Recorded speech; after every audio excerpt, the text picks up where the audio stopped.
Level 1 Potato Handler. You don't enter the potato chips factory through the place. Customers imagine you enter through the receiving area, where the air smells like damp soil, cardboard, cooking oil, and plastic packaging waiting to be used later. Before a bag of chips becomes something light, salty, and easy to tear open on a couch, it begins here as weight. Trucks arrive with potatoes still carrying traces of the field. Pallets of seasoning, oil containers, empty bags, cartons, and labels wait under cold industrial lights. Your first job is simple: move, scan, check, separate, and stage. But simple does not mean unimportant. One wrong lot of potatoes can affect the line. One pallet stored in the wrong place can slow production. One damaged bag of seasoning can create problems that do not appear until much later. The forklift beeps behind you. The floor feels slightly dusty under your shoes. Workers move fast, already familiar with the codes, the pallets, the doors, and the rhythm of deliveries. You are still learning where everything belongs outside. Someone will open a bag, hear the loud crackle of the package, eat one chip, then another, and barely think about the factory behind it. They will not picture your gloves touching rough potato sacks, your scanner chirping at lot numbers, or the nervous pause you feel before sending materials toward the line. At the bottom of the system, the snack does not feel fun yet. It feels heavy, dirty, and easy to get wrong. Convenience begins as inventory. Crunch begins as raw potatoes. Flavor begins as boxes of powder waiting in storage. And as another pallet rolls toward the washing line, you ask yourself, how many people stand behind one bag of potato chips? Level 2 Washing Line Worker. Now you move from the receiving area to the washing line, where the potatoes stop being cargo and start becoming food. The room is louder, wetter, and colder than you expected. Water rushes through steel channels. Conveyor belts shake under the weight of rolling potatoes. The floor is slick in places, and every step makes you more aware of your boots, your balance, and the speed of the line. Your role is to watch the potatoes as they move through washing, tumbling, and inspection, making sure dirt, stones, damaged pieces, and anything that should not continue forward is caught before the next stage. At level 1, a mistake could still sit on a pallet here. It moves with the water. The potatoes roll past so quickly that your eyes have to learn a new rhythm. A dark bruise, a broken piece, a small stone, an odd shape, each one can become someone else's problem if you miss it. You begin to understand that the crispness people love starts long before hot oil. It starts with cleaning, sorting, and removing what the customer should never see. The machines do most of the forceful work, but the line still depends on human attention. Water sprays against metal. Workers use short gestures because the sound is too loud for long explanations. When the belt slows for a moment, everyone notices. The factory does not like hesitation, but rushing dirty or damaged potatoes forward is worse. Outside, chips feel clean, golden, and effortless. Here they begin wet, rough, and covered in the memory of the field. And once the potatoes are washed and ready, the next level brings you closer to the blade, where one thin slice can decide whether a chip becomes crispy or useless. Level 3 Slicing Operator. At level 3, the factory becomes sharper. You stand beside the slicing section, where clean potatoes move toward machines that turn them from heavy, irregular vegetables into thin pieces that must behave the same way in hot oil. The air is cooler than the frying area ahead, but the tension feels higher because this is where shape becomes destiny. Your role is to watch the sliced potatoes as they come through. Too thick, and they may cook unevenly; too thin, and they may burn, break, or vanish into useless fragments before they ever become chips. At level 2, you are protecting the line from dirt and damaged potatoes. Here, you are protecting the future crunch. The slices move fast, pale, and wet, sliding onto the conveyor in a stream that looks simple until you notice small differences. One section looks uneven. One potato produces slices that curl too much. One batch begins to show more broken pieces than expected. You do not touch the blades. You do not treat the machine like something casual. You watch, report, separate, and react. When the pattern changes, a supervisor points toward a tray of slices that looks slightly too thick, and suddenly every piece passing in front of you feels important. Outside, customers only care about the final bite. Light, crispy, salty, satisfying. Inside, you learn that crunch can be lost before the chip ever reaches the fryer. The blade does not just cut potatoes. It decides how every piece will meet heat, oil, seasoning, packaging, and finally, the customer's hand. And once you understand how fragile a slice can be, the next level pulls you into the hottest part of the factory, where seconds can turn pale potato into perfect chips or burnt waste. Level 4 Frying Technician. At Level 4, the factory turns hot. You step near the frying area and feel the temperature change before anyone explains your job.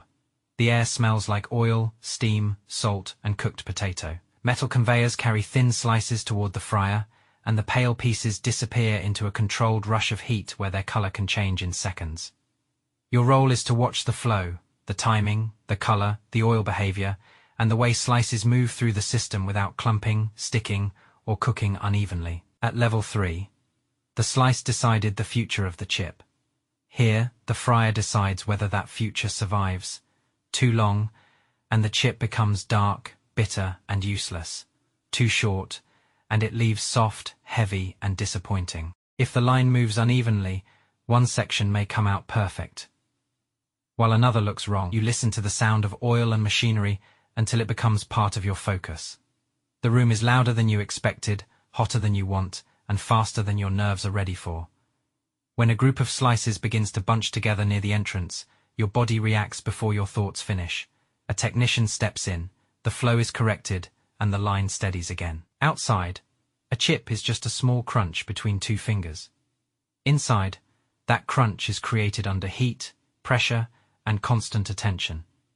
You look at the golden chips leaving the fryer and realize they have crossed the most dangerous transformation in the factory. But they are not finished yet, because a plain chip may be crisp, but the next level decides whether someone reaches into the bag again. Level 5 Seasoning Worker. At Level 5, the chips finally become the thing people crave. They leave the fryer golden, light, and fragile, still carrying the heat of oil, and move toward the seasoning drums where flavor turns a simple slice of potato into a snack people cannot stop eating. The air changes here. It smells like salt, barbecue powder, cheese seasoning, sour cream, onion, spice, and warm cooked potato. Fine seasoning dust hangs under the lights and settles on gloves, sleeves, and machine edges. Your role is to watch the coating, how much seasoning falls, how evenly the chips tumble, how quickly the drum turns, and whether the flavor lands on the chips instead of disappearing into waste. At Level 4, heat created the crunch. Here, seasoning creates the memory. Too little, and the chip feels plain, too much, and the flavor becomes harsh, salty, or fake. If the drum turns too aggressively, chips break. If the flow is uneven, one handful tastes perfect, and the next tastes empty. You begin to understand that the first bite is a promise. The customer tears open the bag and expects an instant hit, salt, crunch, flavor, satisfaction. They do not know about the worker watching orange powder fall at the right pace, or the nervous pause when the seasoning pattern looks wrong. When a section comes through too pale, you call it out, and questionable chips are pulled before they reach packaging. The factory wants speed, but flavor needs control. And once you learn how to protect the taste people remember, the next level asks whether the chips are truly good enough to leave the line. Level 6 Quality Inspector. At Level 6, you step away from the heat and seasoning dust into the quality area, where the chips are no longer just moving product, they are evidence. Samples are pulled from the line and placed under bright white lights, where every flaw becomes easier to see. Chips too dark, chips too pale, broken pieces, uneven seasoning, excess oil, wrong weight, weak crunch, strange color, or anything that does not belong in the bag. Your role is to judge what the factory wants to send forward. At Level 5, flavor made the chips memorable here. You learn that memory is useless if the product is inconsistent. A bag can look full but contain too many broken pieces. A chip can look golden but feel stale or oily. A seasoning batch can smell right but taste too sharp. You pick up a sample and feel how fragile it is between your fingers. One careless movement can break it. And that is exactly the problem. The customer expects lightness, but the factory must protect that lightness through machines, belts, drums, and bags. Production wants the line moving, Packaging wants product, distribution wants cases. But your job is to stop doubt before it becomes a customer complaint. When one sample tray shows too many dark chips, the room gets quieter. No one wants a hold. No one wants a delay. But you mark the issue anyway, because quality is not there to make the factory comfortable. It is there to protect the promise inside every bag. And once you learn how to question the chip itself, the next level brings you to the final barrier between crunch and the outside world, the package. Level 7. Packaging Technician. At level 7. The chips become something the customer can actually buy. You move to the packaging line, where golden chips fall from overhead weighers into open bags that appear, fill, seal, and move forward faster than your eyes want to follow. The room is cooler than the fryer area, but the noise is sharper.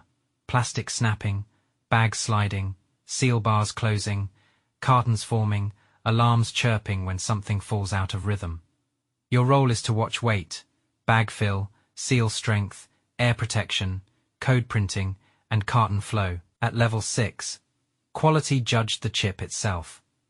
Here, you learn that even perfect chips can fail if the bag fails around them. A weak seal can steal the crunch. A wrong weight can break trust. A faded code can create a traceability problem. A crushed bag can make the product look careless before anyone tastes it. You watch one bag puff slightly as it leaves the machine, light and fragile, designed to protect something even more fragile inside. Then the line stutters. One bag catches near the seal bar, another comes out wrinkled, and questionable packs are pulled aside before they reach the carton station. Nobody at home thinks about this moment. They only hear the crackle of the bag opening and expect crisp chips inside. But here, that sound depends on plastic, pressure, heat, timing, and a worker watching for small failures at high speed. By the end of the shift, you understand that packaging is not decoration. It is the last wall between crunch and air. And once the bags are sealed, boxed, and stacked, the next level asks whether you can manage the entire factory rhythm that made them possible. Level 8, Production Supervisor. At level 8, the potato chips factory no longer reaches you as one station. It reaches you as an entire shift trying to stay alive, under speed, heat, water, oil, seasoning, packaging, and deadlines. You walk the floor with a radio on your belt, a schedule in your hand, and the constant sound of machines pressing into every decision. The receiving area is waiting on another potato lot. The washing line is reporting more damaged pieces than expected. The slicer needs attention because too many broken slices are appearing. The fryer cannot slow down without affecting everything behind it. Seasoning wants a quick adjustment. Quality is holding a sample tray. Packaging wants to know when the next approved flow will arrive. At level 7, you protected the bag. Here, you protect the whole chain that fills it. Your role is to keep people, machines, ingredients, oil temperature, quality, and shipping targets moving together. It sounds like control, but it feels more like being pulled from every side. If you push faster, chips may break or burn. If you slow down, the schedule slips. If you ignore a worker who looks exhausted, the next mistake may come from fatigue. If you stop too long for inspection, someone above you asks why output is falling. When a small issue appears near the fryer, you choose to slow the line long enough to prevent a worse batch problem. Some workers look relieved. Others look at the clock.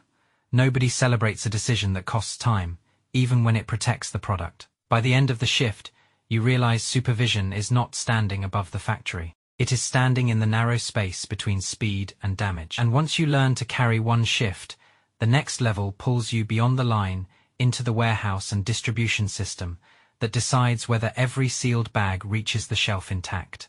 Level 9, Snack Distribution Manager.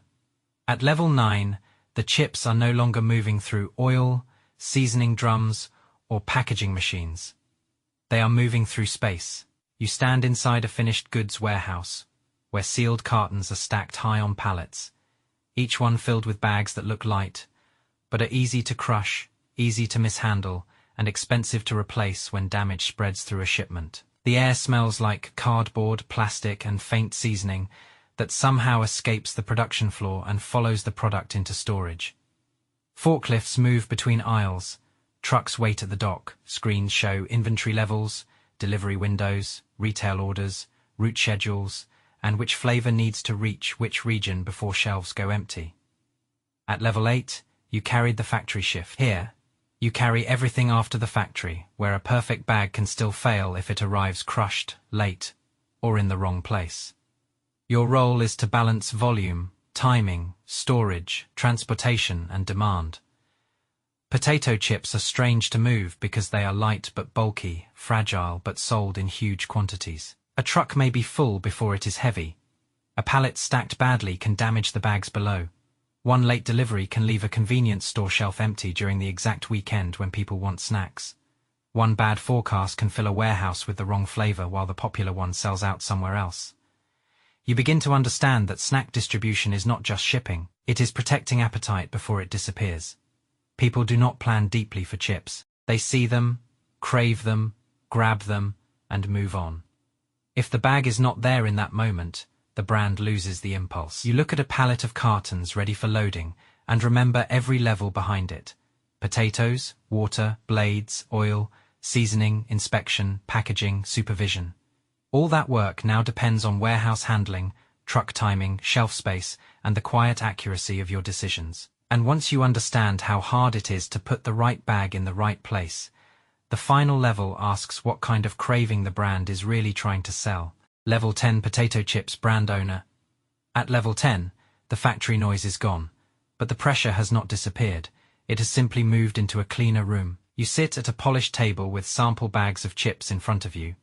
Sales reports on a screen, flavor test results in a folder, retailer data on a tablet, and packaging mock-ups arranged like the product is easy to control.